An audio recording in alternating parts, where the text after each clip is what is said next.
Iya, selamat pagi teman-teman. Saya Jane Priscilia Mailisa, mahasiswa dari Universitas Kristen Indonesia Maluku, Fakultas Kesehatan Program Studi Ilmu Keperawatan. Di sini saya akan membahas tentang anatomi fisiologi sistem reproduksi di bawah dosen pengampu Nyonya Grace Wakano Escape MCAP. Ya, yang pertama ada pengertian sistem reproduksi pada manusia. Jadi, teman-teman, sistem reproduksi pada manusia ini terbagi atas dua. Ada sistem reproduksi pria dan sistem reproduksi wanita. Sistem reproduksi pria ini berfungsi untuk memproduksi dan menyimpan serta mengantarkan sperma untuk membuahi sel telur. Sedangkan sistem reproduksi wanita ini memiliki fungsi untuk memproduksi sel telur dan menyediakan tempat untuk janin serta selama kehamilan. Jadi kedua fungsi tersebut saling melengkapi dalam proses reproduksi. Jadi teman-teman, awal proses reproduksi manusia terjadi ketika sel sperma bertemu dengan sel telur yang umumnya terjadi dalam hubungan seksual. Proses ini dapat berlangsung berkat adanya organ-organ reproduksi yang berfungsi. Mari kita bahas satu-satu mulai dari organ reproduksi pria. Yang pertama ada penis. Penis merupakan organ vital pria yang digunakan untuk berhubungan seksual. Saat mencapai klimaks, sperma akan keluar melalui saluran di dalam penis. Kemudian ada skrotum. Skrotum merupakan kantung kulit yang menggantung pada pangkal penis. Kantung kecil yang berotot ini melindungi testis, beserta saraf dan pembuluh darah. Kemudian yang ketiga ada testis.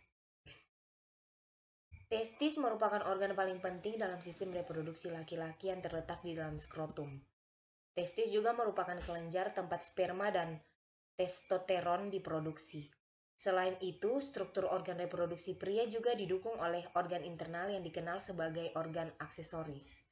Organ-organ ini meliputi uretra, vas deferens, epididymis, vesicula seminalis, ductus ejaculatorius, kelenjar prostat, dan kelenjar bulbouretral. Jadi, dari berbagai jenis organ aksesoris tersebut berfungsi untuk memproduksi, menyimpan, dan mengatur keluarnya sperma. Kinerja tergantung pada kondisi hormon reproduksi dalam tubuh pria, yaitu testosteron yang memiliki manfaat dalam perkembangan karakteristik seorang pria, termasuk fisik dan gairah seksualnya. Kemudian, mari kita bahas satu-satu organ reproduksi wanita. Yang pertama ada tuba falopi.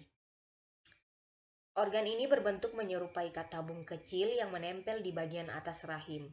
Tuba falopi ini berfungsi sebagai jalur sel telur untuk bergerak dari ovarium ke rahim. Kemudian yang kedua ada ovarium. Ovarium adalah kelenjar berbentuk oval yang berbentuk kecil yang terletak di kedua sisi rahim. Jadi ovarium ini menghasilkan sel telur dan hormon estrogen serta progesteron. Kemudian yang ketiga ada vagina dan serviks. Vagina merupakan jalur yang menghubungkan serviks atau mulut rahim ke bagian luar tubuh. Vagina dikenal juga sebagai jalan lahir. Saat berhubungan seksual, sperma akan disalurkan ke dalam organ ini melalui penis. Kemudian yang keempat ada uterus atau rahim. Rahim merupakan organ berongga berbentuk menyerupai buah pir yang merupakan tempat bagi janin untuk berkembang semasa kehamilan.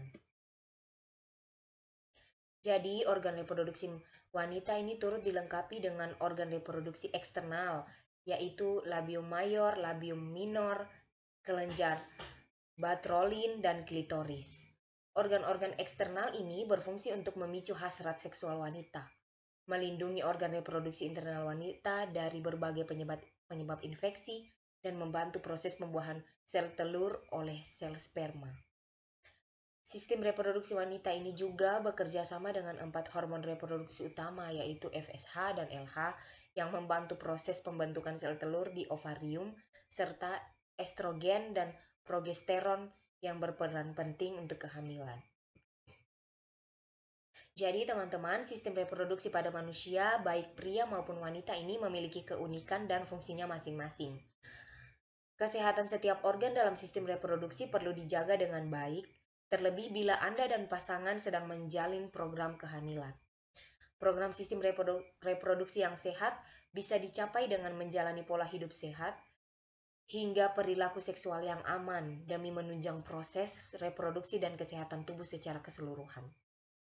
Jika Anda memiliki keluhan pada organ sistem reproduksi, jangan menunda untuk berkonsultasi dengan dokter agar penanganan dapat dilakukan secara tepat dan cepat. Ya, mungkin itu saja dari saya. Terima kasih.